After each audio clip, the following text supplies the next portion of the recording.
Assalamualaikum Tun. Terima kasih Tun kerana sudi bersiaran dalam podcast ini dan beri saya peluang untuk jadi host dalam podcast kali ini. Because podcast kali ini memang istimewa lah Tun. Pada hari ini Tun sambut hari jadi Tun yang ke-100. Pertamanya tak ramai orang yang dapat sambut hari jadi yang ke-100. But more than that Tun sambut hari jadi Tun yang ke-100. I would say in style. Dengan penuh orang kata you are still very sharp. Tiap kali ada orang yang jumpa Tun, bila saya jumpa kat luar dia kata, oh the man is still very sharp, dia kata you still ada witty lagi orang kata, and Tun punya sarcasm tak hilang. So when you woke up pagi tadi Tun, apa perasaan Tun? I mean orang lain yang tunggu nak sambut Tun punya birthday ni berdebar-debar. Macam mana rasa Tun masa Tun bangun pagi tadi? Tadi pelik sikit. Normally saya bangun pukul 6.30. Ya. Pagi ni saya tak tengok jam. Saya ingat dah bunyi dah. Saya mandi apa semua, pakai apa. Tengok jam pukul 5. Baru pukul 5. Jadi saya tak ada apalah. Ya. Normal lah. Ya. Saya duduk atas kursi, saya lena. Hidup lena. Normal. Tak ada beza apa-apa. Special dia. Cumanya Tun terbangun awal. Awal daripada biasa tu bangun. Tak biasalah pukul 5. Saya tak biasa pagi pukul 5. Ya, I mean based on apa yang saya selalu dengar pasal Tun lah. Tun punya disiplin tu tidur pukul 12, pukul 5.30, 6 Tun bangun according like clockwork orang katakan Tun, you know. Yes. Tapi Tun ya,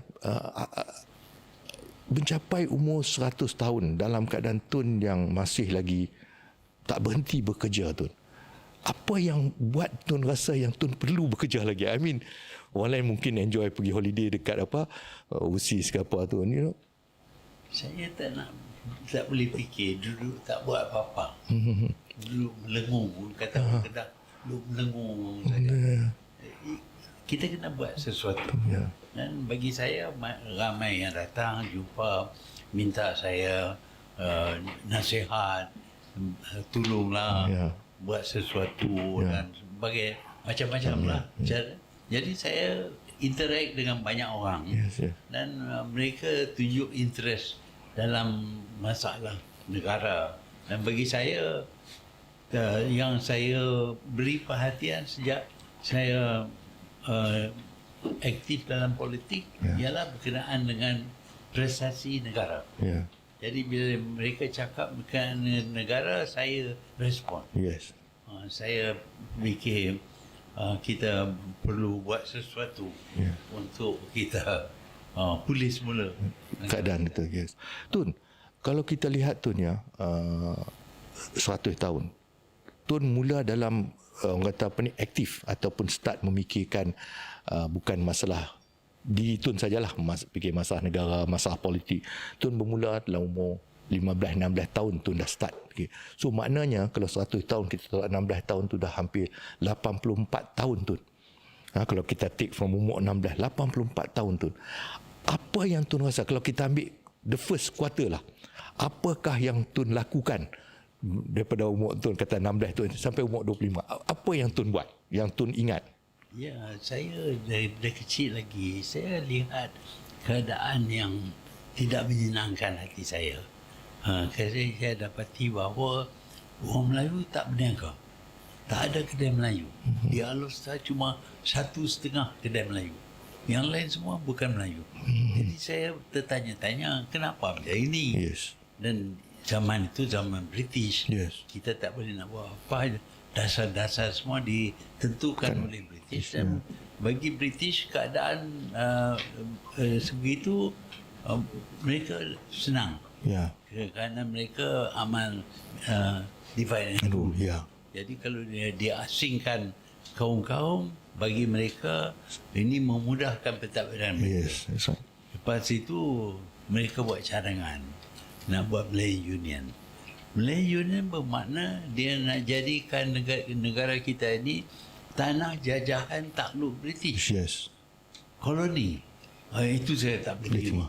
Walaupun saya pada masa itu dalam sekolah, saya tak boleh terima. Nak negara kita ini nak dirampas oleh pihak British. Pada masa itulah saya mula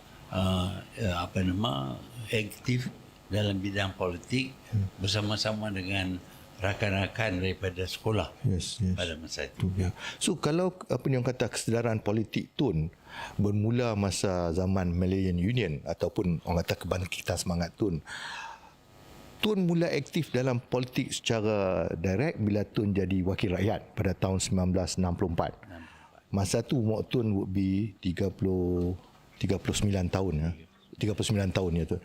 Masa itu apa pandangan Tun pada keadaan negara pada tu? Apa yang Tun rasa as you were active at that time? Apa yang Tun ingat? 64 bermakna kita sudah merdeka. Ya. Jadi bagi saya tak ada benda nak buat lagi kerana kita dah capai matlamat kita nak merdekakan negara kita. Ya. Tetapi saya minta supaya mengambil bahagian dalam politik, menjadi wakil rakyat. Dan mereka calonkan saya pada 64 dan saya menang. Saya menang, memberi peluang kepada saya lebih aktif dalam arena politik. Itulah permulaannya saya terlibat secara langsung dengan politik negara. Okey. Fast forward. Tahun 69, Tun kalah. Yang lepas tu Tun kata the infamous surat Tun pada Tengku. Tun dibuang daripada UMNO. Tun were in the political wilderness kata-kata di dalam keadaan tidak ada platform sebenarnya. Apa perasaan? Adakah Tun lihat masa tu that is the end of Tun punya political career ke ataupun Tun rasa sudahlah saya tak mau minat ke ataupun saya nak lawan lagi kuat ke? Apa perasaan Tun masa tu? Ya, pada masa itu Aziz Ishak yang jadi menteri dalam kerajaan disingkir oleh Tengku dan dikeluarkan daripada UMNO.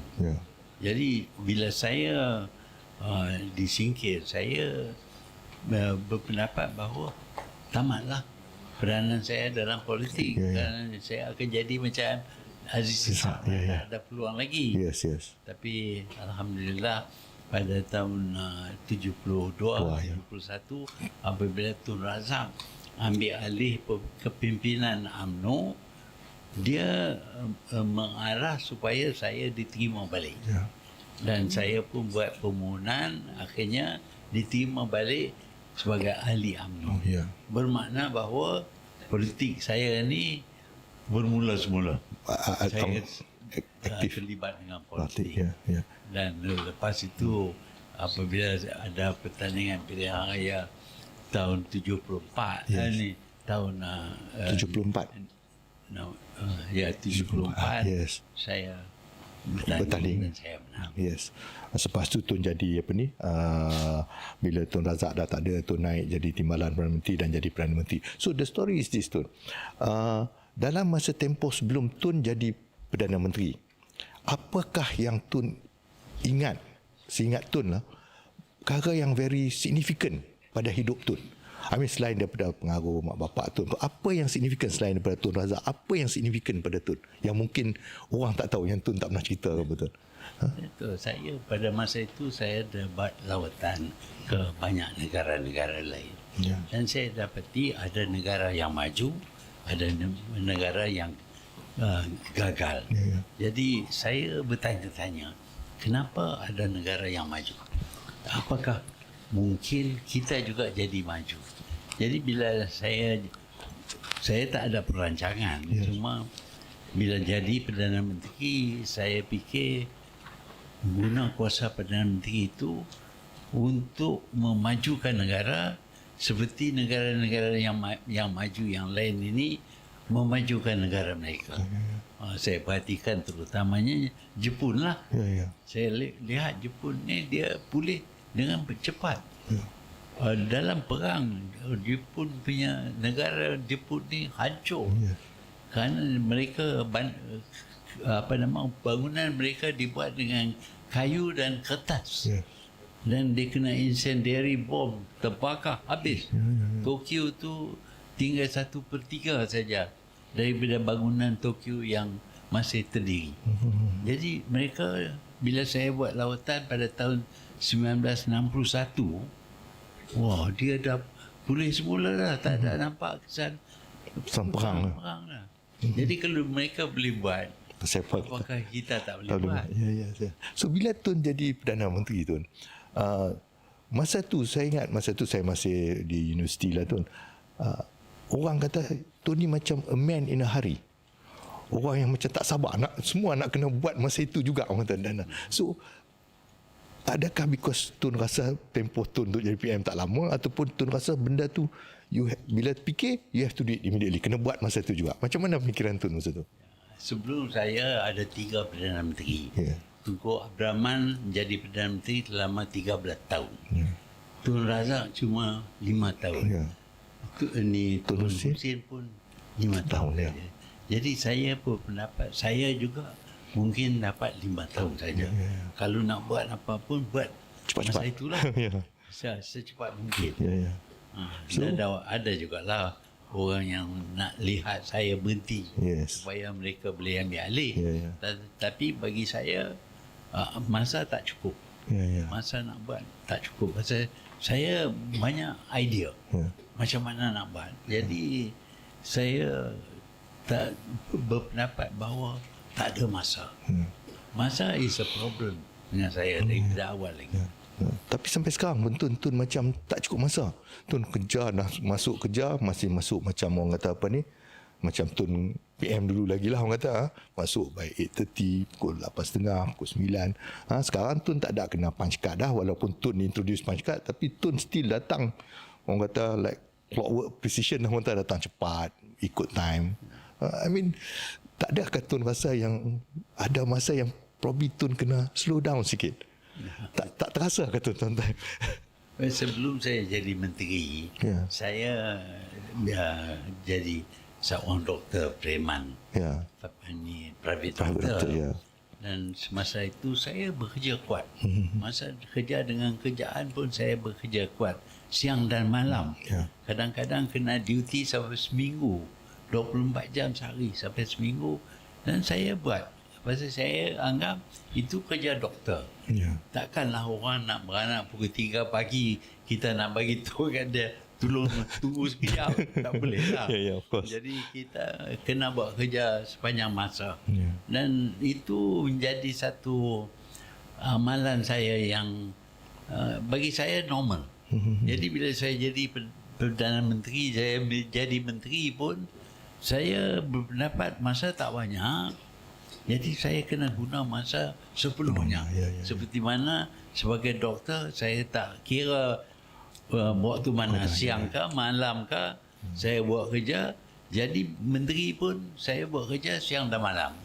Tapi Tun, kadang-kadang Tun, mungkin kerana Tun begitu orang kata disiplin dalam menjalankan kerja-kerja Tun apa semua, kadang-kadang mungkin kerana itu tak selari dengan orang-orang yang bekerja di sekeliling Tun. Mungkin itu buat orang rasa tak selesa dengan Tun. Saya ni nak cepat. Saya berjalan pun cepat.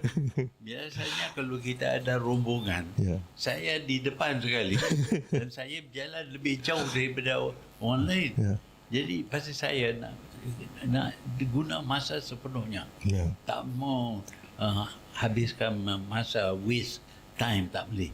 Ada masa kita buat kerja. Jadi kerja, dan saya suka kerja saya. Kan bagi saya bekerja untuk membangunkan negara itu satu kegiatan yang menyeronokkan saya. Saya berasa seronok. Saya boleh contribute, saya boleh beri sumbangan sedikit kepada kemajuan negara. Jadi saya tak berasa letih. Saya boleh buat kerja siang dan malam. Dia bagi Tun satu kepuasan, saya rasa Tun. It gives you a satisfaction. Satisfaction memang ada.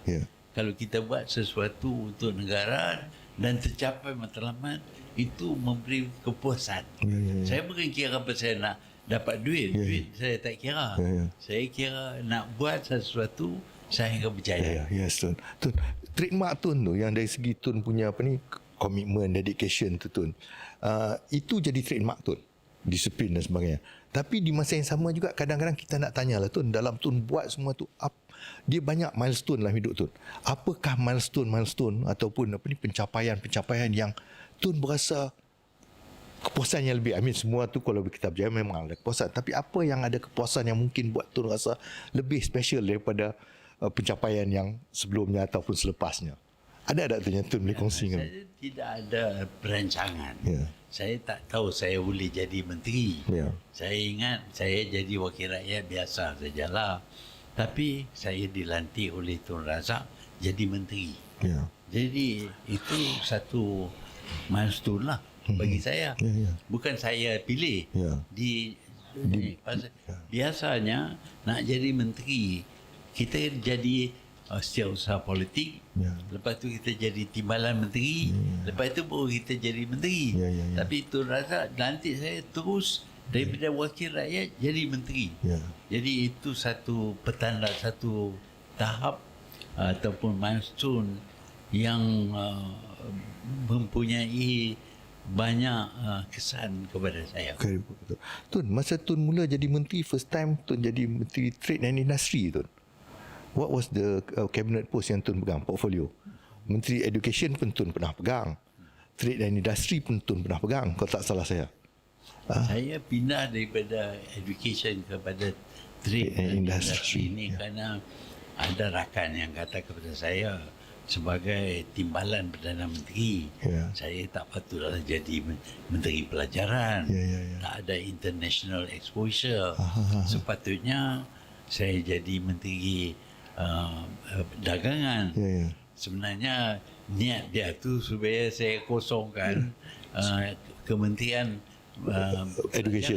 Saya jadi Menteri Pelajaran ni, pada masa itu kebanyakan daripada ahli dan pemimpin UMNO terdiri daripada guru. Guru dibenar berpolitik. Masa itu ya. Jadi kalau saya duduk dalam Kementerian Pelajaran, pengaruh saya besar dalam UMNO menjadi kuat. Jadi ada orang yang fikir jangan bagi saya jadi terlalu kuat lah. Dia kata kononnya tak elok lah nak jadi Menteri Pelajaran, patut ada international exposure dan sebagainya.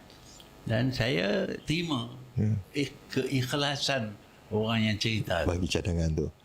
Saya tak nak tanyalah pada Tun, kecuali Tun nak cerita siapa yang bagi cadangan tu. Tak payahlah cerita. Okey Tun. So Tun, bila kita tengok balik Tun, karier politik Tun dalam UMNO itu sekalipun begitu orang kata banyak kontroversi, banyak krisis yang Tun hadapi. Macam mana Tun handle krisis-krisis ni Tun?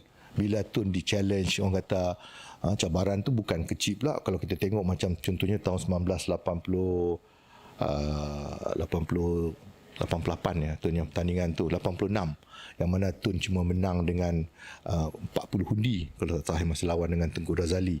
Jadi macam mana Tun handle this kind of pressure Tun? Ya, yang pertamanya sebelum saya jadi Perdana Menteri, Perdana Menteri yang ketiga Perdana Menteri sebelum saya, mereka terdiri daripada orang kenamaan, elitis, daripada yang generasi orang yang pernah pegang jawatan, jadi pemimpin.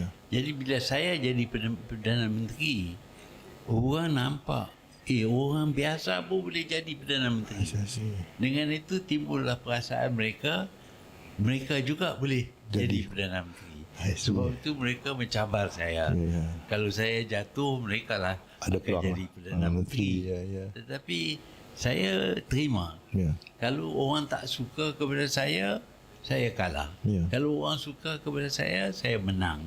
Dan saya menang dalam pemilihan pertandingan itu. Saya menang walaupun sikit saja, masih menang tapi menang juga. That's right. Okey Tun, saya boleh cakap pasal pressure ni Tun ya. Bila Tun, saya ingatlah, because masa tu saya dah agak aktif menulis sebagai wartawan. Salah satu keadaan yang saya rasa mungkin yang begitu menekanlah bagi saya melihat di luar adalah pada tahun 1997-98. Krisis ekonomi. Di masa yang sama juga berlaku orang kata krisis politik di masa yang sama. Di masa yang sama juga Malaysia jadi host kepada Commonwealth Game dan sebagainya. Tidakkah orang kata tekanan itu masa itu boleh, orang kata kalau orang biasa mungkin boleh jadi sakit jantung orang cakap tu. So, macam mana Tun tangani pressure masa itu Tun? Saya masih ingat masa saya jadi doktor. Ya. Setiap masa saya perlu tentukan penyakit orang dan mengubati orang. Itu satu krisis. Ya. Saya bila dihadap kepada orang yang sakit, saya kena tahu apa dia sakit, apa ubat dia, macam mana nak pulih. Jadi bagi saya itu perkara biasa. Jadi bila saya masuk dalam arena politik pun, ada masalah. Macam orang sakit lah. Ya. Negara sakit. Jadi macam mana nak tangani negara yang sakit itu. Jadi saya punya latihan sebagai doktor menolong saya untuk menghitungkan penyakit-penyakit. Ya. Nak tahu daripada mana dia datang, apa sebabnya, apa sebenarnya penyakit ini, apa ubatnya dan bagaimana merawat. Bagi saya masalah pentadbiran sama dengan masalah orang sakit yang datang untuk dirawat oleh saya. Ya. Saya pernah dengar satu ucapan Tun dalam satu event yang saya hadir sebagai wartawan. Tun cerita, Tun apply apa yang cara Tun bekerja sebagai doktor, itulah Tun apply kepada cara Tun handle politik, macam Tun cerita tadi. Saya teringat Tun kata, kalau first Tun diagnose apa penyakit dia, lepas tu Tun cari apa cara nak ubat. And then kalau perlu potong, Tun akan potong. Maknanya kalau kaki kau perlu potong. So bila saya tengok, as saya cover Tun, as I grow older, dan Tun pun dah makin lama dalam politik masa tu, saya lihat Tun memang apply. Macam bila Tun buat contohnya currency control dengan pegging of the ringgit tu, dia memang unconventional, satu. Dua, Tun went against, orang kata melanggar segala konvensi traditional convention masa tu, and melanggar nasihat daripada IMF, even maybe World Bank pun begitu. Jadi tidakkah Tun takut kalau dia gagal tu, negara akan, mungkin tak hancur, tapi kalau kita lihat negara lain yang hadapi krisis ekonomi, hancur Tun. So Tun tak takut ke masa tu bila Tun buat keputusan sebegitu Tun? Takut. Tapi saya punya cara macam doktor jugalah. Bila kita dapat satu masalah, tak ada ubat yang begitu 100% berjalan. Kita bagi ubat pun kadang-kadang dia baik, kadang-kadang tidak. Jadi apa juga keputusan yang kita buat ada pros and cons ya. Mungkin dapat kebaikan, mungkin juga dapat masalah. Jadi bila saya berhadapan dengan ini, saya ambil masa. Saya konsult, saya tanya orang yang cekap dalam bidang finance, dalam bidang bisnes dan sebagainya. Saya tanya mereka.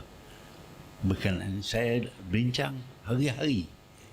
Lepas itu saya dapati bahawa satu daripada caranya ialah kita tentukan exchange rate. Banyak orang tolak. Dia kata kalau kita buat macam itu, kita akan hadapi banyak masalah. Saya ambil kira masalah buat apa pun, kalau tak buat pun masalah. Jadi yang mana satu yang kita pilih? Saya berpendapat lebih baik kita buat sesuatu.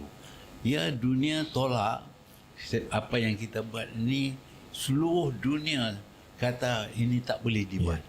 Tetapi saya mempunyai cukup maklumat. Umpamanya banyak orang tak tahu, Malaysia ini mempunyai tabung wang yang banyak besar. Dan kita mempunyai duit Amerika ni dalam negara. Dan ataupun kita dah invest, boleh dapat balik duit Amerika. Jadi kerana kita ada tabung itu, kita berani buat tindakan.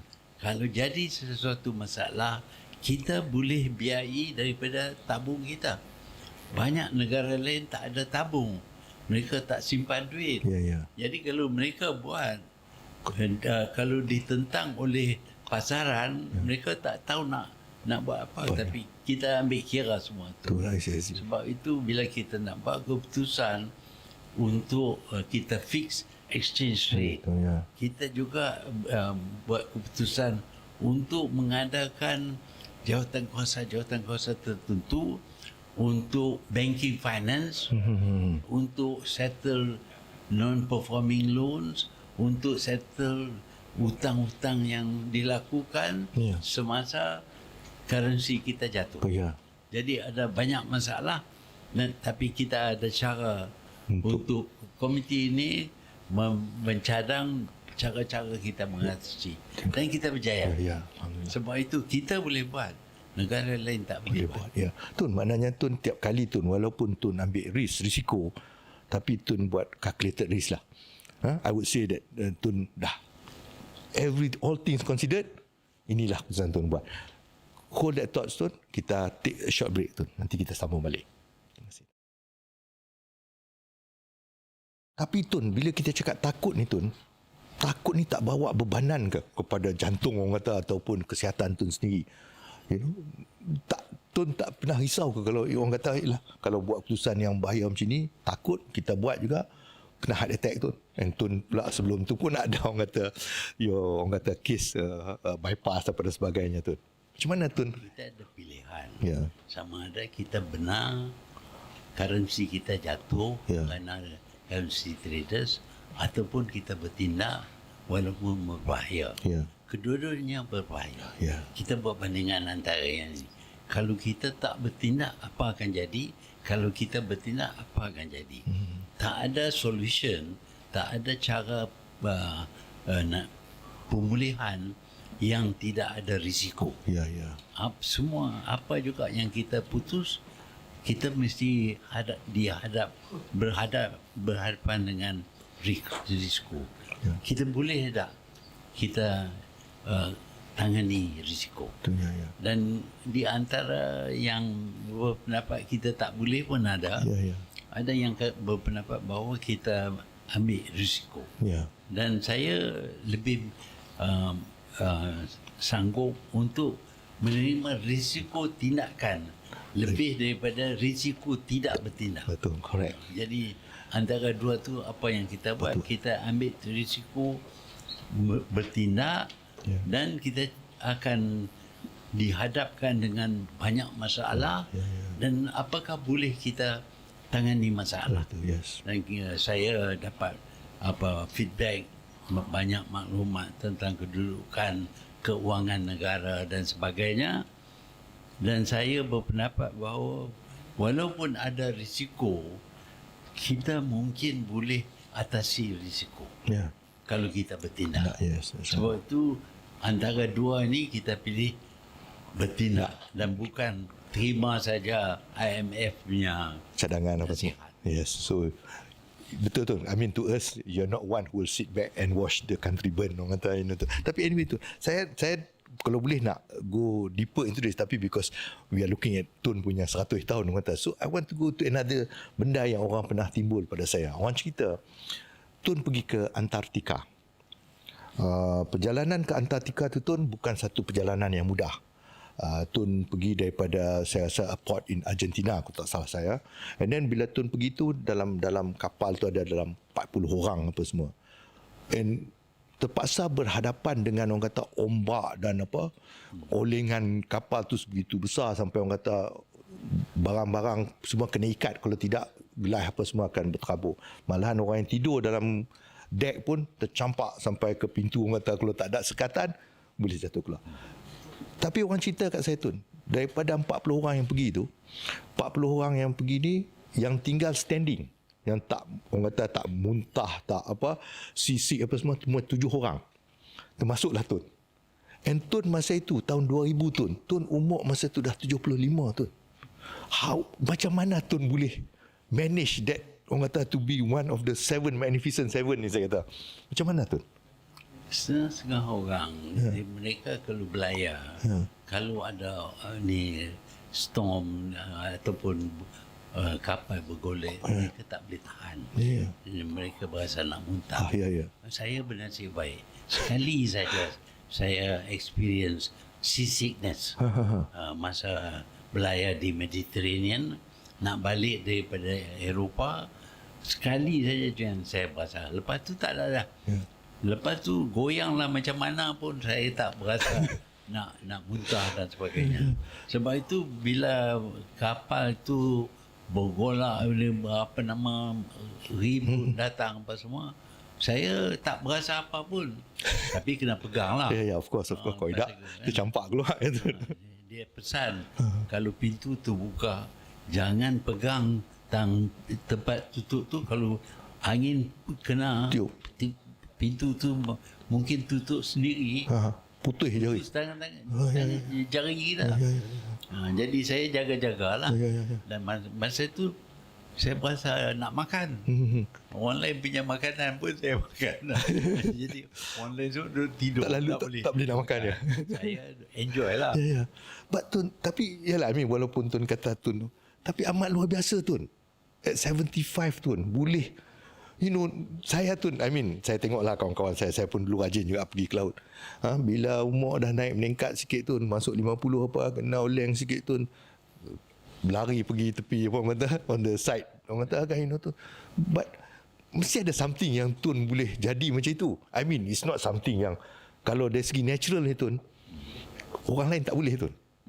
But macam mana Tun at 75, itu macam seolah-olah nak test. Pada saya lah, it's a real test. Pergi Antartik, orang semua muntah apa semua, Tun umur tu pergi juga, tak muntah, tak apa, boleh enjoy makan lagi macam Tun cakap, makan makanan orang lagi.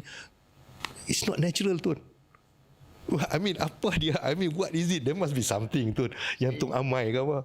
Saya ingat dia ada kaitan dengan aktif. Saya aktif. Saya naik kuda. Kuda kadang-kadang naik itu kuda, tahulah dia ada fikiran dia sendiri. Kadang-kadang dia tak buat apa yang kita suruh. Saya pergi ke Argentina. Saya naik kuda di atas gunung. Atas gunung susah naik kuda. Yes. Kalau tersilap langkah boleh jatuh dalam gaung. Tapi kuda itu cekap, dan saya pun berasa lega duduk atas kuda. Adalah bergolak lah sikit. Turun, naik turun. Kadang-kadang sampai daripada Argentina sampai ke Chile. Perenggan dengan Chile. Ada border tu itu. Border. Kita ada gambar menunjuk kita dah sampai ke perenggan Chile. Tapi tak boleh masuk Chile, pasal Chile dia tak benar orang asing masuk jalan itu. Jadi saya bukan selalunya duduk saja ataupun berjalan biasa saja. Saya naik kuda, saya naik basikal pun saya naik lah. Tapi basikal ikut apa yang kita suruh. Kuda tak macam. Dia tunggu dengar cakap. Saya jatuh kuda 3 kali. 3 kali saya jatuh kuda, tapi tak ada injury apa tak ada. Jadi saya punya aktiviti itu taklah selalunya tenang. Ordinary, duduk atas kursi saja, ataupun berjalan di tempat yang selesa. Tapi Tun, still Tun, pada saya, yes, naik kuda bukan mudah, banyak orang cerita. Tapi Tun, Antartika, I've seen orang kata dokumentari Tun, bila kapal itu dia kena hempah tu Tun, macam tengok cerita The Perfect Storm, orang kata boom, and tak muntah. That's amazing Tun. Pada saya lah tu, itu bukan calang-calang lah orang kata Tun, And selain daripada itu Tun, Tun telah memperlihatkan satu, orang kata apa, kepimpinan is one thing, itu kita dah kaji banyak. Tapi as a person Tun memperlihatkan satu disiplin cara hidup yang orang boleh boleh orang kata emulate kalau boleh, and boleh maju tu semua. Semua ni macam seolah-olah is a natural thing pada Tun. Ataupun Tun memang daripada muda Tun sudah pesan pada diri Tun, I must be like this. Saya kena buat macam ni supaya saya jadi macam ini. Is that what Tun tekan pada diri Tun sendiri? Saya selalu cuba semasa di sekolah nak dapat nombor 1 lah. Ada 2 orang aja, satu budak Cina orang, satu saya. Kalau tak dia dapat nombor 1, saya dapat nombor 1. Jadi bila pergi ke belajar perubatan, perubatan saya ketinggalan. Saya punya kelulusan rendah berbanding dengan student lain. Jadi saya nak kena kejar mereka. Untuk itu saya kena serius tentang belajar. Sebab itu saya baca saya baca buku teks banyak kali. Sampai bukanlah saya cuba nak ingat semua, tapi bila kita baca banyak kali, kita nampak muka surat, gambar semua tu kita nampak. Bila kita jawab soalan dalam peperiksaan, kita nampak. Macam biasa, kita jumpa dengan kawan, kita tahu kawan kita rupa dia macam mana apa. Bukan kita hafal. Kita pasal jumpa kerap, kita tahu muka dia, suara dia, cara dia berjalan apa semua. Mengejar ilmu pun macam itu. Dan saya belajar, saya berpendapat bahawa kalau kita buat sesuatu banyak kali, kita jadi cakap. Saya ukir kayu umpamanya, pada mula uduk. Lepas tu demi sedikit dia jadi cantik balik lah. Jadi saya punya nasihat kepada anak muda, kalau mereka ketinggalan dalam bidang pelajaran, usaha lebih. Kena baca buku lebih banyak kali. Kena ulang. Saya baca buku banyak kali. Kalau buku teks lah. Kadang-kadang buku lain pun, kalau saya dapat dia menarik, saya baca. Orang Melayu dulu tu memang ada bahasa kita guna, ulang kaji. Maknanya kita ada exam, pergi ulang kaji. Maknanya you ulang berkali-kali. Yes, betul. Sekali dua tak cukup. That's right. Kita jumpa dengan satu orang. Kita jumpa dengan dia kenal dengan kita, dia mengenalkan diri dia.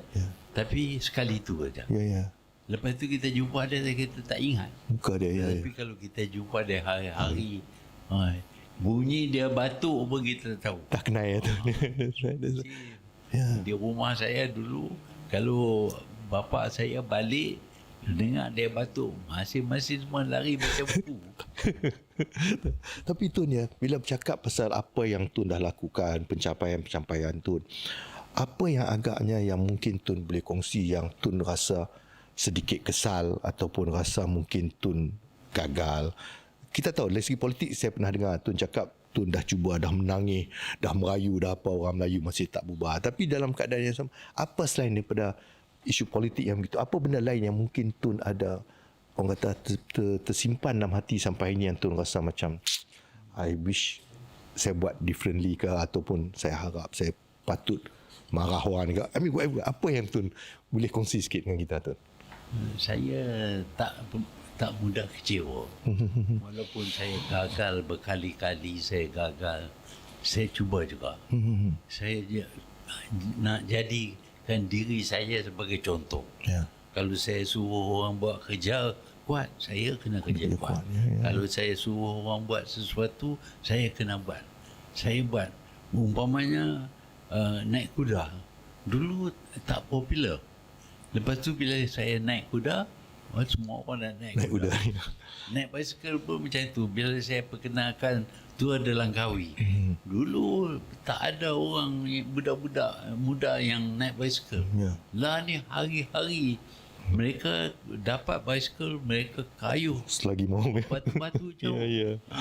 Kadang-kadang sampai 100 batu mereka kayuh. Jadi kalau kita boleh jadi sebagai model, itu satu cara kita nak promote, nak majukan sesuatu. So Tun, itu maknanya saya pegang balik pada Tun dulu, Tun promote konsep kepimpinan melalui tauladan. So that's part of it lah ya Tun. Okay Tun, bila kita tengok pula lagi Tun, sekarang ni lepas Tun dah jadi PM, pencapaian kita cerita tadi semua masa Tun masih PM, Tun jadi PM kali kedua tu ada tempoh. Tapi saya nak bincang daripada Tun retire tahun 2003 ataupun Tun berhenti masa tahun 2003, 2004 sampai sekarang, apa yang pencapaian yang Tun nampak selain daripada politik Tun, yang Tun rasa satu kepuasan daripada tahun 2003 sampai 2025? Saya nak cari kejayaan negara. Tak apa.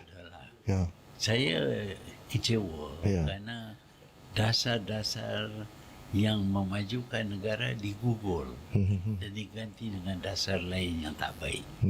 Dan dengan itu negara pun tak dapat kemajuan. Ya, ya. Jadi pada masa itu saya tak nak terlibat dengan politik. Ya. Saya ingat saya nak berehat lah dah besar ni. Ya, Kita betul. macam orang pension juga lah. Tapi banyak orang datang polis minta tolong. Ya. Do something. Buatlah sesuatu. Kita ni rosak banyak negara boleh buat sesuatu.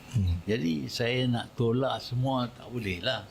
Jadi bila orang datang minta saya tolong, saya tolong. Ya. Bukan saja, kadang-kadang personal pun saya Tolong tolong. juga, ya.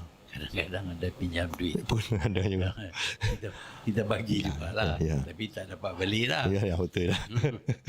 Jadi apa yang kita, bila kita masih hidup, masih berada, kita tak boleh nak duduk diam. Saya tak tahu macam mana orang nak boleh rehat. Ya. Kononnya dah apa nama besar. Ya. Besar rehat tu kira nak bersedia untuk meninggal lah. Ya. Dan sedia tak sedia pun kita akan meninggal. Yes. Ya, jadi saya itu pun saya buat, tapi yang lain ni pun Kena baik buat, jugalah. Saya selalu pegang Tun Amir. Saya dah beberapa kali buat interview dengan Tun. Yang paling saya rasa agak memberi semangat lah pada saya bila saya pun dah start mula berumur, orang kata bahkan tu, bahawa Tun kata satu yang saya selalu ingat, there's no retirement. Tidak ada persaraan dalam Islam.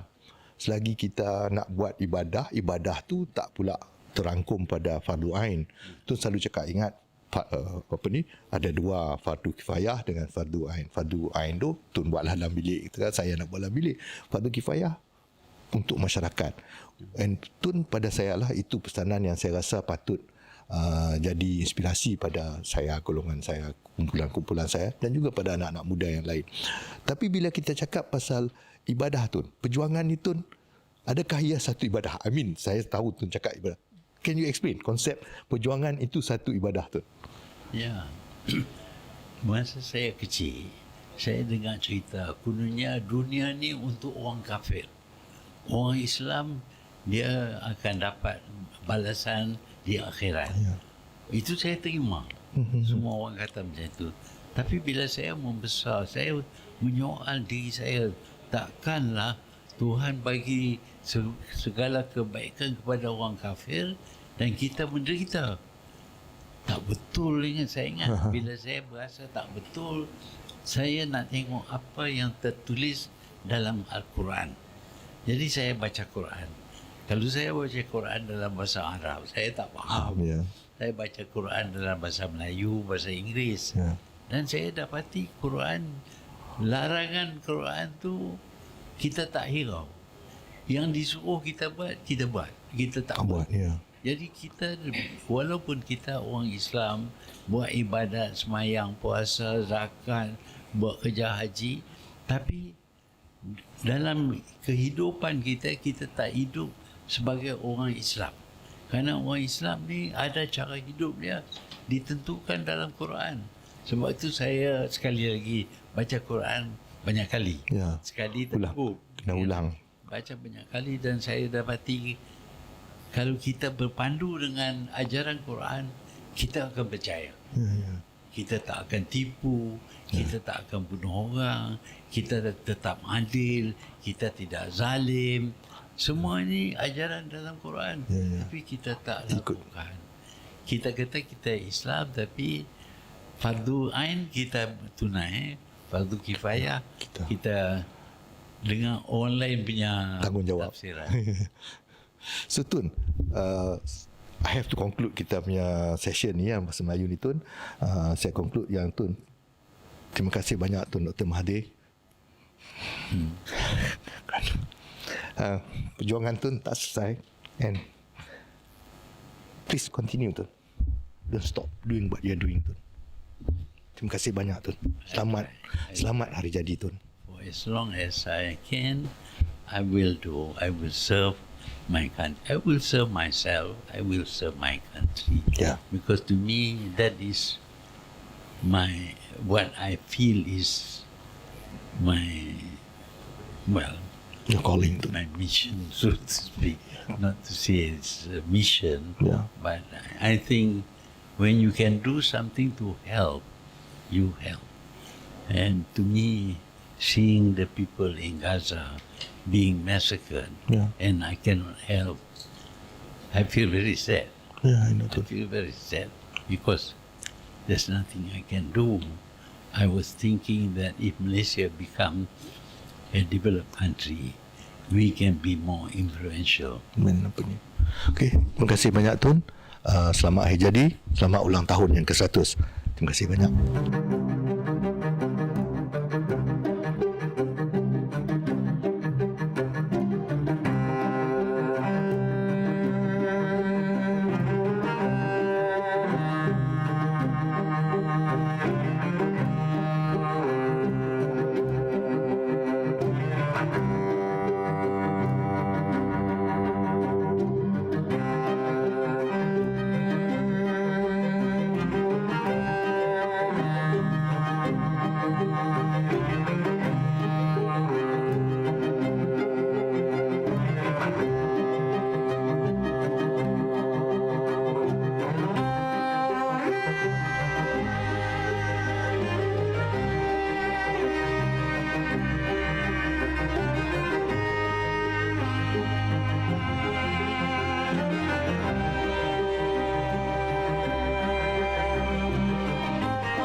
Assalamualaikum Tun. Thank you very much Tun for sparing some time for us to have this session. Usually we hold this session in Malay Tun. We have done the Malay episode earlier, but for the benefit of your admirers from all over the world Tun, we have made requests, making comments in some of our earlier episodes in Malay, saying that why can't you have it in English so that they could share and view Tun. So thank you very much Tun again. And this is a special occasion for us. This is your 100th birthday, and the fact that being able to achieve that milestone, Tun, that in itself to us is a miracle. Congratulations, I think it's in order. Thank you. Tun, first we'll start Tun. What makes you think until your 100 years Tun? I mean, I know it's a very broad question, but still, I think that's a very fair question. Well, I didn't make an effort to live long, but I look after my health. I practice certain things that I think contribute towards a healthy life. But the most important thing is that I did not suffer from fatal diseases. Actually, I had heart problem. Yes. But today, heart problem can be treated. Yes. Open heart surgery can be done. Even medication, there is some medication nowadays. Before there was none. Before, if you have a heart problem, that's the end of you. Yes. But now only cancer cannot be treated. Yes. So I am fortunate in that I do not suffer from cancer. I see. So if you don't suffer from fatal disease, you should be able to live quite a long time. Yeah. But that is conditional upon your way of life. Yes. But Tun, living a long life, well, I mean, that is probably the doa of most of us. But at the same time, Tun, living a long life without being, I would say, being able to contribute, being able to do things that makes you happy. I mean, living a long life, but you're not being able to do things, you're not able to go out there and that in itself is something that I don't think most people want. I mean, if you're going to be bedridden, even if and you Tun, at 100, is still as active, sometimes people say it's even comparable to some of those who are probably half your age. But how do you manage your day? I mean, today you woke up, you're 100 years. How do you, when you woke up, I'm sure you're aware you're 100 because everybody keeps talking about it. You may not want to talk about it, but everybody keeps talking about it. Everybody reminds you. So you woke up, you're 100 years, So what goes through your mind? Yeah, but I have always been active. Yeah. I cannot understand people wanting to rest. I mean, if you take a holiday, you do something, you go on a holiday, that is doing something. Yeah. But some people retire Yeah. and they want to rest. What is the meaning of rest? You do nothing? I mean, you are alive, you are capable, and you don't make use of this gift that you have, gift of God, Yeah. that you have mind and body, you're still functioning. Yeah. So to me, so long as I can function, I want to function. Yeah. I want to behave almost as if I'm not getting old. Yeah. I try to live the same life that I lived when I was younger. Yeah. I work, I come to office, I attend functions and all that. And I think being active is what keeps me alive. Make use of your body and mind, Yeah. then it will function. You fail to make use of your body and mind, it deteriorates. It becomes weaker and weaker, and soon your age makes you unable to function. Yeah. It is about being aged and aging. So you age pretty gracefully. That's what we can. I mean, you're a living example of orang kata that phrase, getting old gracefully.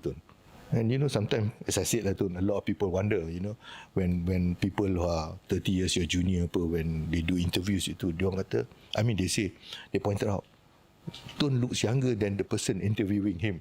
I mean, I think in this case they'll probably be saying the same thing, that I may look older than you, Tun. But nevertheless, Tun have achieved so many milestones in your life, Tun. What other milestone are you trying to achieve? I mean, I wouldn't say try, because I don't think you when you were doing all those things, you were trying to achieve a milestone or certain milestone. But what other milestones do you think that you could achieve? Yeah, when you talk about achieve a milestone, Yeah. it means that you are trying to do it. Yeah. But in my case, I was not trying to do it. Yeah. I never thought I would be Prime Minister. But circumstances were such that I was in the right place at the right time. Yes. And I became Prime Minister. Yeah. It's accidental. Yeah. I mean, I used to tell people that if two people did not die, I wouldn't be Prime Minister. Yeah. You see?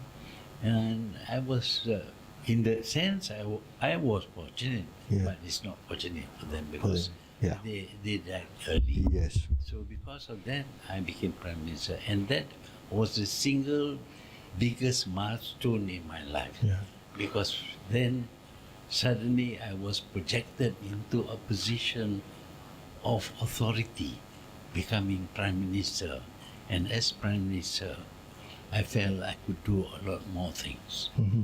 So when you got that power, I mean, accidental or that divine intervention or divine punya decision, how do you feel with that power, Tun? I mean, this is an immense power, Tun. It's not a small thing. When it came to your shoulder, Tun, I mean, when it fell upon your shoulder, how do you feel, Tun? How do you manage it after that? Yeah. Well, I don't like people to run me down for doing something that is wrong. Yeah. So I want people to appreciate what little I could do. So I avoided doing the things with abusing the power that I had. I could have become very rich as Prime Minister, but I chose not to do that. I chose to do something that may contribute towards other people feeling that what I have done is worthwhile. So there are many things, of course, that I did during the time when I was Prime Minister. And they were done because I thought this is what people want. I didn't ask what I want. What I want is just not to be condemned for doing wrong things. That's what I want. But what people want is a better life for them in this country. And what could I do? Many things. I did. Okay, Tun, one of your trademark, Tun, ever since you became a Prime Minister, the first time, Tun, in particular, you were someone who stood up, in particular against the West, or what we would say the former Western colonial powers. You showed it in your action, you did it in your decisions and whatnot, Tun. That seems to be something that drove you, Tun. I mean, what was the background which made that to become your single most, at that time, legacy, if I could use that word, Tun? I was born at a time when Malaysia was practically a colony of the British. Yes. But not only the British. Before that, we were under the Portuguese, then the Dutch, then the British. And in the case of Kedah, Perlis, Kelantan, and Terengganu, we were conquered by the Japanese. The Japanese invaded and conquered us. And then the Japanese gave these 4 countries to Thailand. At that time, it was known as Siam. So I lived under the Japanese, under the Siamese, and then back to the British. So I lived under colonial masters, and I didn't like it. I thought that, why should I be under them? What is wrong with me? What is so great about them? So I studied their history and all that, and I find that the British in particular were very, many ways, very inconsiderate. They take over other people's country through the gun. They kill people. Yes. I mean, America is America today because they kill all the Red Indians. And many countries experience that. So I thought that this is wrong. Well, Malaysia was fortunate. We were not conquered. We submitted by asking for the British to advise us. Yes. And the British, for them, to advise us means to take over our country. But I couldn't accept that I should be regarding them as my masters. Your superiors. Because in Malay, we call the British Tuan. Tuan means master. Why should they be our masters?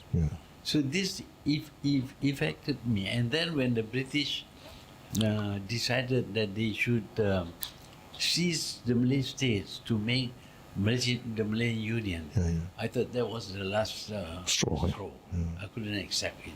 I don't want to be under British rule directly, and I had to oppose them.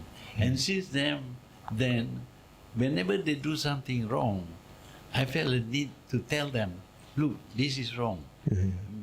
I mean, if they are doing right things, I have no problem. But I think the idea of Malay Union, for example, was wrong. When we became independent, they should disregard for our independence, behaving as if we are still their colony. That I couldn't accept. Tun, when you became the Prime Minister, Tun, I mean the early stages of your premiership, among others, Tun, you were doing things which basically was snubbing the British in the face. You took over Karkosa, Srinegara, I mean Bukit Karkosa, which was given to the British for their High Commission, and then after that you had issues of buy British last, you know. So when you were doing that, Tun, was there no fear that there would be retaliation? I mean, today when we read it, it seems like, oh, it's something that is easy to do, it's the natural thing to do. But I'm sure at that time, given the fact that the British had a lot of control in terms of, especially even in our economic activities, and when you did that, did you not fear repercussions, retaliation from this former colonial master, so to speak? Well, I was told by some of the civil servants that if I do this thing, the British might retaliate. Well, I thought we'll have to accept it. That when we do something for ourselves, others may not appreciate, others may think it is attacking their status. So I thought that when we gave Kakosau was built on a hill in the middle of Kuala Lumpur, and they were flying the British flag there, almost as if we are still a colony. I couldn't accept that. So I wangled it there, told somebody to take back Kakosau. We'll give them a place for their High Commission, but not in the middle of Kuala Lumpur on the highest hill. You see a British Union Jack flying. That is not acceptable. Because we were already independent, and we must show that this country is Malaysia. It's an independent country, and the highest flag should be a Malaysian flag. Our flag, yes, Tun. But you know, Tun, that is probably something that could have caused a major diplomatic row. I mean, Britain at that time, even though it was no more colonial power, but it was still considered one of the leading Western country in the world. Tun. You stood up against them. Then you decide to do the Buy British Last, you know, as a point of proving a point, I think, Tun masa tu, at that time, because they were unilaterally charging our students higher student fees, if I'm not mistaken. So when you did that, Tun, did you not anticipate what may be the repercussion, or you were already very clear but what you expect the outcome to be? Well, we expect the British to feel unhappy about it, yes. But I had an opportunity to meet with Mrs. Thatcher in London. And I told Mrs. Thatcher, you're doing the wrong thing. You know, when you raise the fees on our students, we will send our students to other countries. And these students, if they study in UK, when they come back, they recommend everything British, because that is what they are familiar with. When you impose higher fee, we send our students to other countries, you are losing trade. Then she realized that there is a cost for that. That you may save some money by charging higher fees, but at the same time, you are undermining the export of British goods to Malaysia. Then she decided, we must give scholarships to the Malaysian students. Again, talking about the Buy British Last and the way you deal with the British, then there was also at the same time there was that decision to depart from being Western centric or we were before that Western, to go look east. I mean, it was a very sharp departure. I mean, everybody, even our top civil servant, our even politicians, were all basically graduates from British universities. You know, when they decide to go all the way to the other extreme, to east. I mean, to Japan in particular. I mean, South Korea was part of it. So when you made that decision, what went through your mind? Well, before I became Prime Minister, I had an opportunity to Japan and all that, and I noticed that the Europeans were regressing. Their ideas and all that are not good for development. In fact, they were having problems. The interpretation is to give higher pay to the workers, which is fine, but when you have higher pay, the cost of your production goes up, and you cannot compete in the market. And when I went to Japan, I was impressed, because the Japanese had rebuilt their country within a short while. I went to Japan in 1961, about 50 years after the surrender. Japan was bombed. 1/3 of Japan was smashed to pieces, burnt, because the Japanese built houses of wood and paper. But they had rebuilt very quickly, and you don't see evidence of the the disaster, the destruction caused by war. Oh yeah. So I thought, hey, the Japanese know something which is good for them, and they are better than the Europeans, who who good grow through setting up empires using their guns to capture, to conquer countries. Yeah. So of the two, which one should I choose? Yeah. I decided that there is something to be learned from the Japanese. That is why eventually we had our Look East policy. See, yeah. But Tun, I think it was quite a strategic decision, Tun, because if you were to look at the way how the West were degenerating, I mean, not only in terms of their economic prowess, but we were also looking at the degeneration of even their social values and whatnot. And you look to Japan. Japan to you were not just about an economic powerhouse, but it was also about their value system. What were the values, Tun? I mean, we know, but what were the values that attracted you most about them? Yeah, the sense of shame. The Japanese have a strong sense of shame. When they do something that is shameful, they, in the old days, they actually commit suicide, harakiri. Yeah. They cannot stand shame. So they want to do something that is admired by people, looked up to people by people, and people don't run down their products or look down upon their products.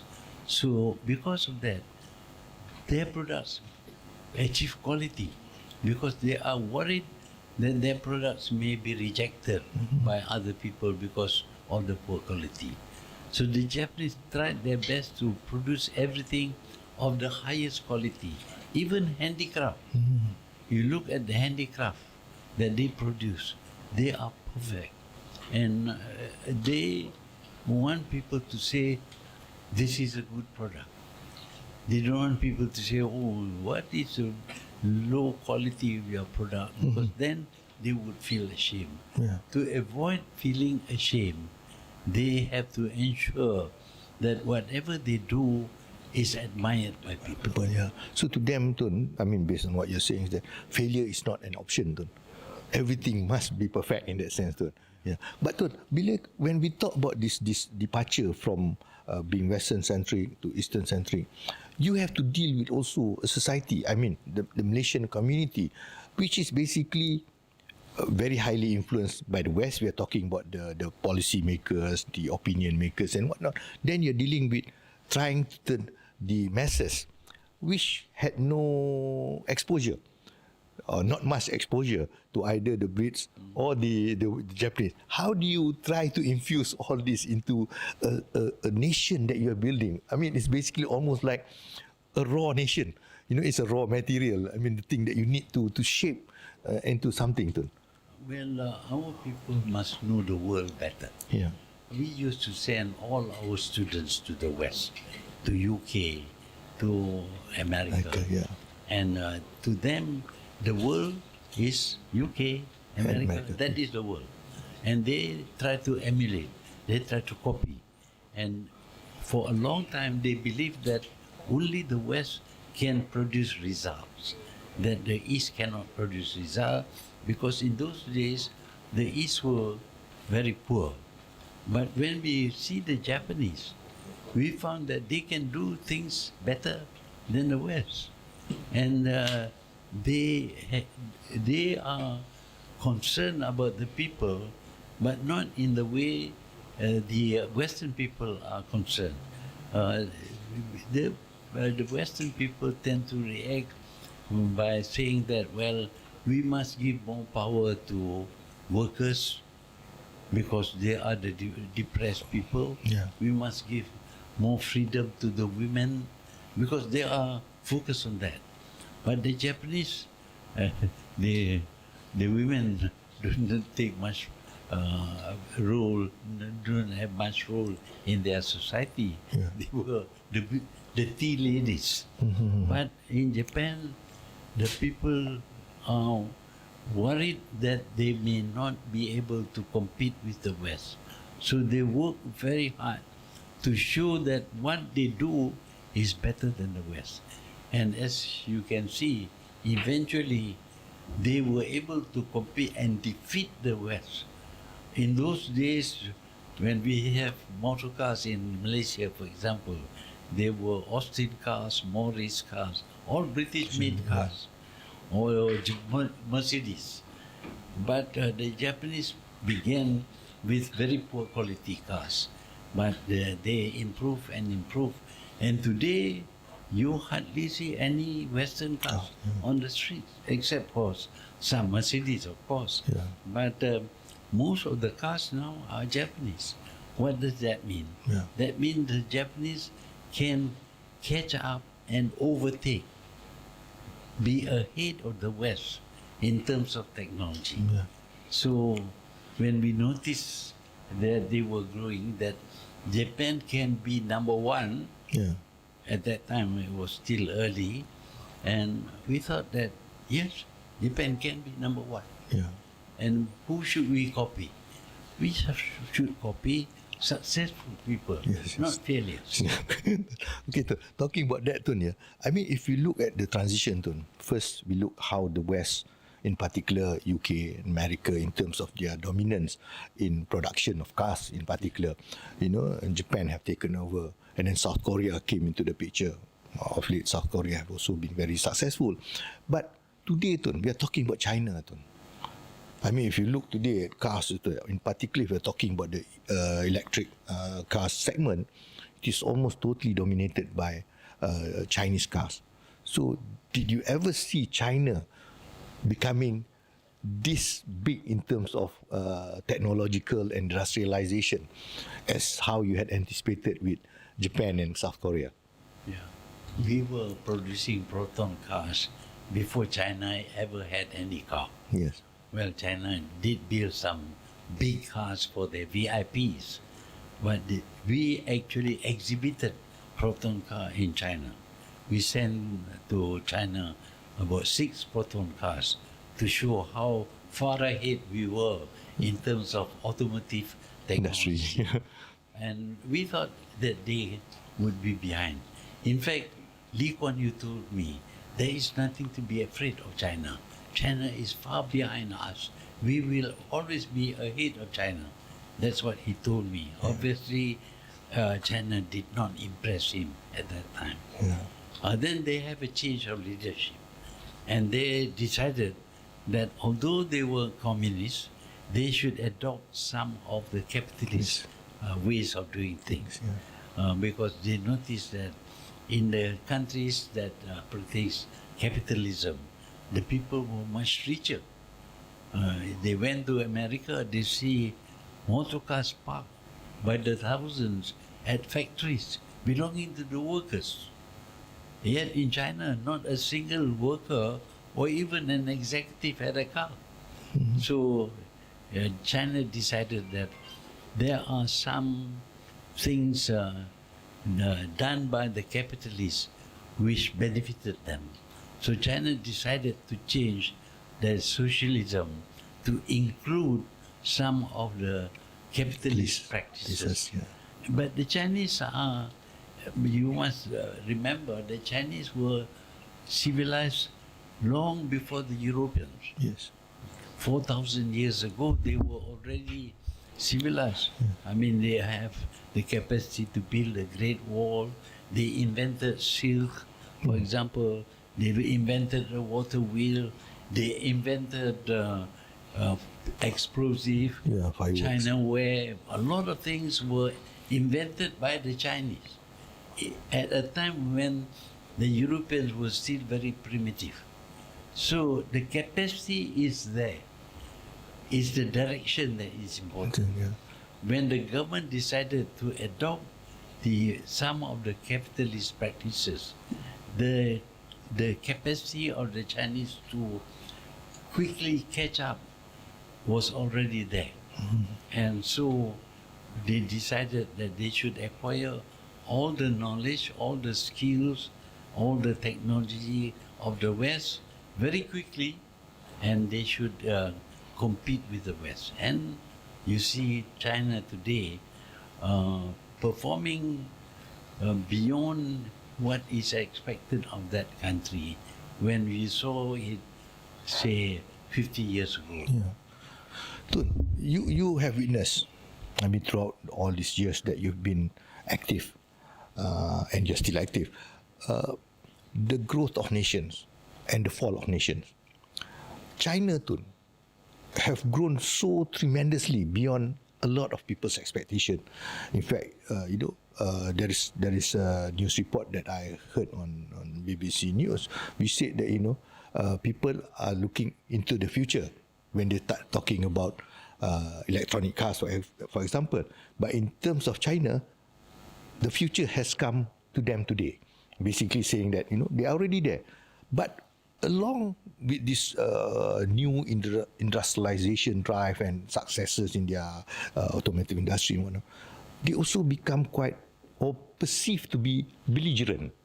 We used to believe that China is never keen in terms of expansion or what, but they have shown certain degree of, again, the word belligerent, especially if you're talking about the South China Sea, dominance over certain parts of the islands, Spratlys and whatnot, and also their regular threat towards Taiwan, for example. So, do you see China ending up, as it becomes more and more successful, to end up like the West? Like America, for that matter, which continues to be that, I would say, a war economy, for that matter. Do you see that happening with China? Yeah, when we talk about China, automatically we think of China as Western people think of China. Western people think China is a competitor, that it should not be the leader in the world. But you must remember that the West was exploiting the world long before China was exploiting the world. China was a great power long ago.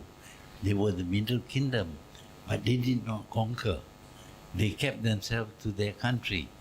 Of course, they were very influential, but Malaysia was not conquered by them.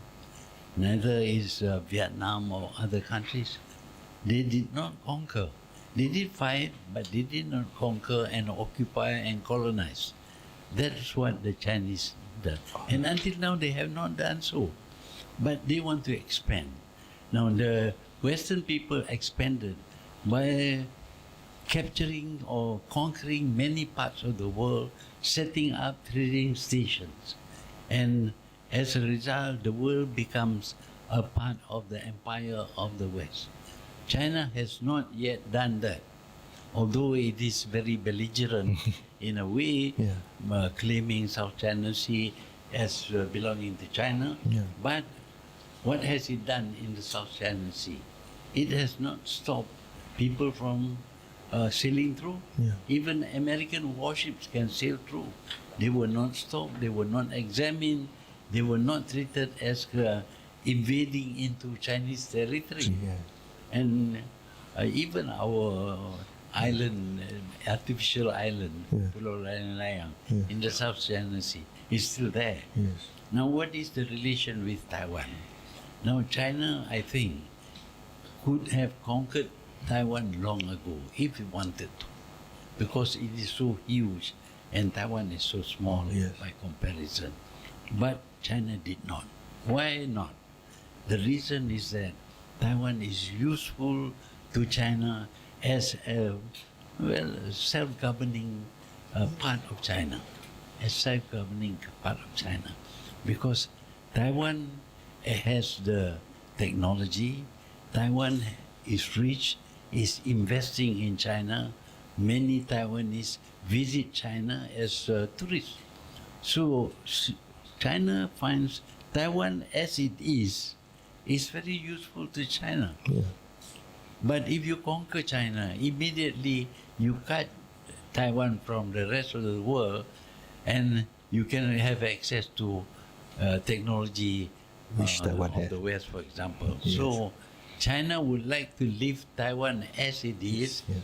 It will claim that Taiwan is a part of China, but it will let Taiwan, relatively speaking, be autonomous. Yes.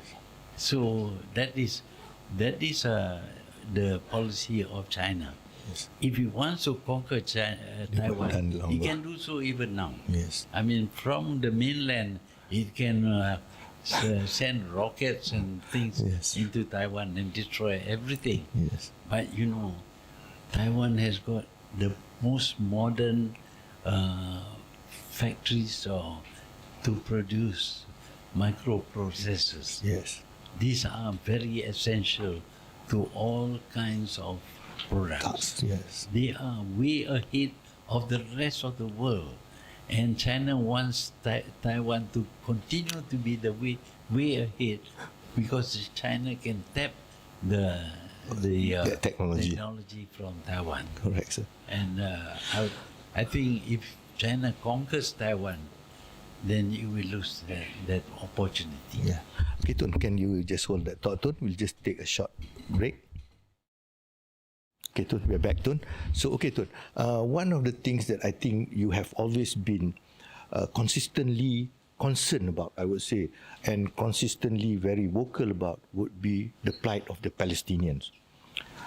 If anything, Tun, would you consider that one of the issues that would continue, that have been bothering you from the past until now, and do you see any solution to it in your lifetime, at least?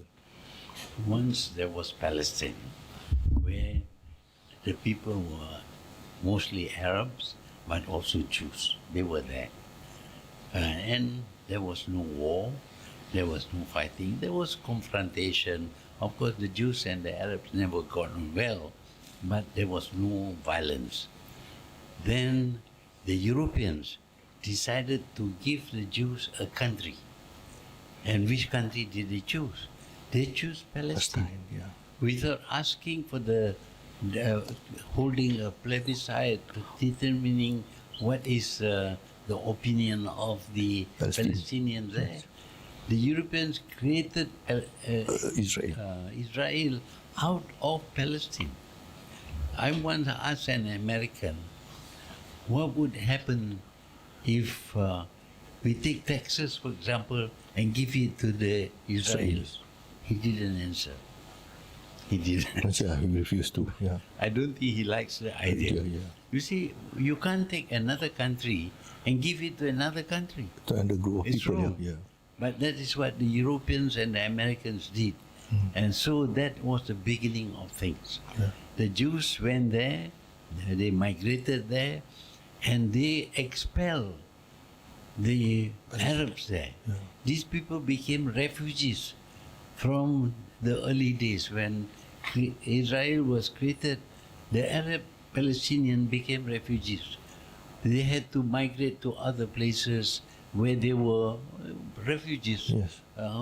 having to depend on support and aid and the like. Yes. But not only that, they tried to get back their land, of course, but they failed because the Europeans helped the Jews. And the Jews, after defeating the Arabs, the Jews began to build settlement on Arab soil. This has never been done by anybody. No country has ever built settlements in another country. But the Jews have done that. Yeah. What do the Europeans do? Nothing. They allowed the Jews to basically go against international law. And then, of course, the Jews began to oppress the Palestinians. They used to kill Palestinians. Thousands were killed. Yeah. They used to arrest Palestinians and detain them for indefinite period. Yeah. Thousands of Palestinians are detained. And the families of the Palestinians couldn't get access to the people who were detained. And the settlements were very belligerent. They keep on building more and more settlement. Now, how for the Palestinians to get back the people who were detained, what could they do? Yeah. They couldn't fight. They couldn't fight against Israel. Israel was supported by America. They couldn't fight. I think Hamas must have thought that if they could get Jewish hostages, Yeah. they could change the hostage for the Palestinians. Palestinians who were detained. Yeah. And I think that was why they raided Israel. They captured a number of Jews and used them as hostages, and they wanted to change the hostage for the Palestinians who Prisoners. have been detained. Yes. They never expected the Jews to commit genocide. The Jews, they know the Palestinians would not kill the hostages because they need the hostages to change. Yes. So they committed genocide, killing thousands. By the time they had a short ceasefire, Yeah. they had killed already 60,000 Palestinians. Yes. 60,000. And wounded more than 100,000 Palestinians. Yeah. So Yeah. when that happens, in a civilized society would intervene, would stop it, because this is a crime, an international crime. Genocide is a crime. The international society should stop. How could they stop?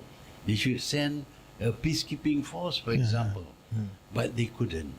They would like to send a peacekeeping force, but America cast a veto Yeah. and refused to allow any help to be given to the Palestinian. Not even food, not even water. Yeah. So what is the Palestinian going to do? They can, of course, vacate and leave Gaza to the Jews, but this is their land. Yes. They don't want to leave their land. They don't want their land to be conquered. So they stayed there, and they are being killed every day. Now every day they kill 100 Palestinians. Not only men and women, but children, babies are killed. So this is genocide on a terrible scale. Yeah. The world should put a stop to that, but the world cannot put a stop because behind this is America. Yes. And if you try, America will apply sanction, will do everything to destroy your Country. your country. Yeah. So the world had to abide by the decision made by America. Yeah. And now Trump, for example, said that he can stop there can be a ceasefire. I think the terms he offered the Hamas is certainly not acceptable, because I'm quite sure what he's telling Hamas is, you leave Gaza. To the Jews, you get out of Gaza. How can Hamas agree to that? Yes. And they said, Hamas is recalcitrant, not willing to have peace. Yeah. But this is not peace. This is conquest. Yeah. And Hamas cannot do that. Yeah. So at this moment, the war is actually America versus Hamas. Yes. Because behind the Jews are the Americans. They are supplying the weapons, they are supplying the money, they are protecting Israel in the United Nations with their veto power. Yeah. I think this is the greatest injustice ever seen in modern times. Yeah. And it is significant in that it marks the collapse of human civilization. Yeah.